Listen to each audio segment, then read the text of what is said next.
Democrats calling for a boycott of Goya, the largest Hispanic-owned food company in the United States, after its CEO heaped praise on President Trump at the White House event yesterday. Congresswoman Alexandria Ocasio-Cortez tweeted this: "Oh, look, it's the sound of me Googling how to make your own adobo, excuse me." And this from the former Democratic presidential candidate Julian Castro. Goya Foods has been a staple of so many Latino households for generations. Now their CEO is praising a president who villainizes and maliciously attacks Latinos for political gain. Americans should think twice before buying their products. Hashtag Goya away, or go away, you might say. Goya's CEO is not backing down. Here he was earlier on Fox and Friends. So you're allowed to talk good or to praise one president. I'm not apologizing, especially if you're called by the President of the United States. You're going to say, no, I'm sorry, I'm busy. No, thank you. I didn't say that to the Obamas, and I didn't say that to President Trump.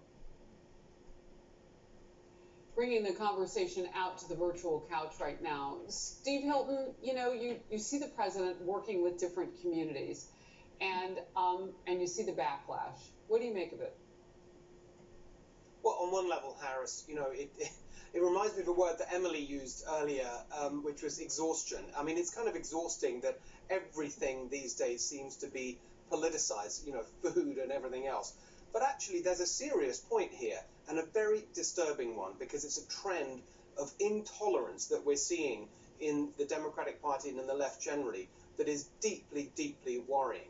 What you're seeing here is basically, for Julian Castro and AOC, it's their "you ain't Hispanic" moment.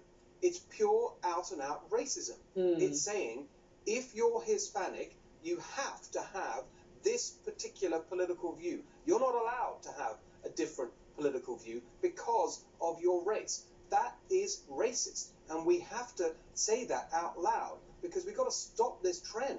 It's really, really disgusting to see, and something that should worry all of us. Capri, what do you say?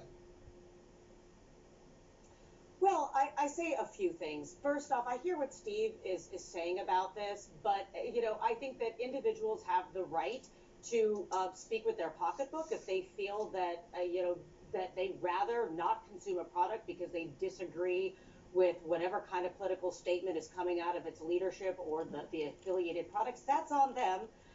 But I also see what the Goya CEO is coming from. He's not, red or blue. He's part of the Green Party. And, he's a business person. And ultimately, when the president of the United States calls, you show up. And that may actually have not been a good business move for him if folks end up boycotting the product. But I also understand that as a business person, you try to stay away from politics and align yourself with the people in power, regardless of their party affiliation. Well, and when you say the Green Party, you don't mean the actual political Green Party. You mean the no, dollar I mean sign the money party. Right. I just want to get that straight. I mean, I don't know that much about the Goya CEO's politics, but I'm going to assume you meant money. Katie? Yeah, we're talking about the Green Party of money here, Harris, today on the couch.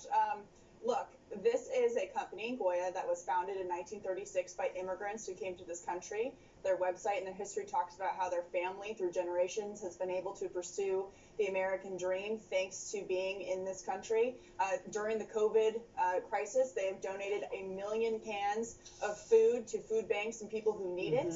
They've donated over 1 million pounds of food and meals. In addition to that, this idea now that the left is going to try and cancel a Hispanic family because they dared to go to the White House and thank the president when they were invited is ridiculous and absurd. And I would applaud the CEO for refusing to apologize. And I think he will be handily rewarded for refusing to back down on this issue. Good for him. All right. We're going to move on. Emily, we'll